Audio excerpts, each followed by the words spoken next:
dengan NIM 24030631 dari program studi peternakan Fakultas Pertanian Universitas Sumatera Utara.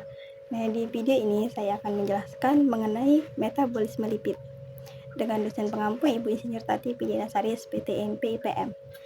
Nah, di metabolisme lipid ini dia tuh mencakup proses pencernaan, penyerapan, dan proses pencernaan, penyerapan, transportasi, degradasi atau di katabolisme, dan sintesis atau anabolisme. Nah, lemak atau lipid ini itu dia sebagai sumber energi penting yang juga berperan dalam pembentukan struktur sel dan senyawa biologis lainnya. Nah, yang pertama itu ada degradasi lipid, oksidasi asam lemak. Nah, yang pertama di sini tuh dia ada pencernaan, penyerapan, dan transport lemak. Nah, proses pencernaan lemak ini dimulai di usus halus. Nah, di dalam lemak dari makanan itu diemulsi oleh garam empedu menjadi misel untuk mempermudah aksi enzim lipase pankreas. Nah, lipase memecah triasilgliserol menjadi asam lemak bebas dan monogliserida yang kemudian diserap oleh sel mukosa usus halus. Nah, di dalam sel tersebut, asam lemak disusun kembali menjadi triasilgliserol lalu dibungkus menjadi partikel kilomikron yang mengandung juga kolesterol dan fosfolipid. Nah, yang lalu tuh kilomikron dialirkan melalui sistem limpa ke darah dan didistribusikan ke jaringan tubuh seperti otot dan jaringan adiposa. Nah, di jaringan ini triasilgliserol akan dipecah kembali menjadi asam lemak dan gliserol oleh enzim lipoprotein lipase atau itu yang disebut dengan LPL. Nah, yang kedua itu ada beta oksidasi asam lemak.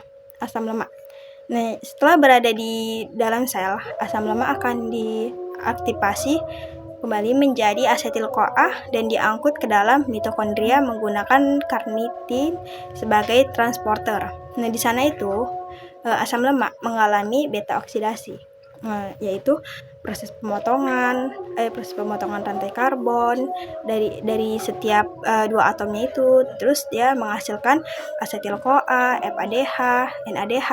Nah, tahapan beta oksidasi ini dia meliputi dehidrogenasi, hidrasi, dehidrogenasi kedua, dan tiolisis.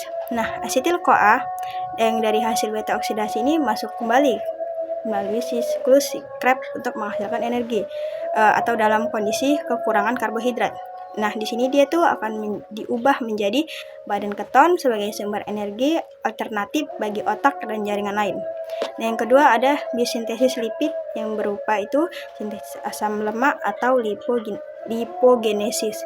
Nah, biosintesis asam lemak ini terjadi di sitoplasma hati dan jaringan adiposa. Nah, di sini tuh dimulai dari asetil-CoA yang diubah menjadi malonyl-CoA oleh enzim asetil-CoA.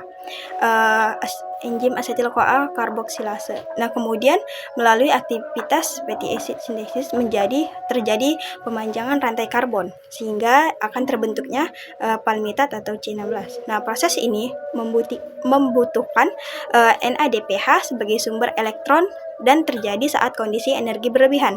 Nah, terutama itu setelah konsumsi karbohidrat tinggi. Nah, yang kedua itu ada sintesis triasilgliserol. Nah, triasilgliserol ini disintesis dari gliserol, 3-trifosfat, dan asam lemak.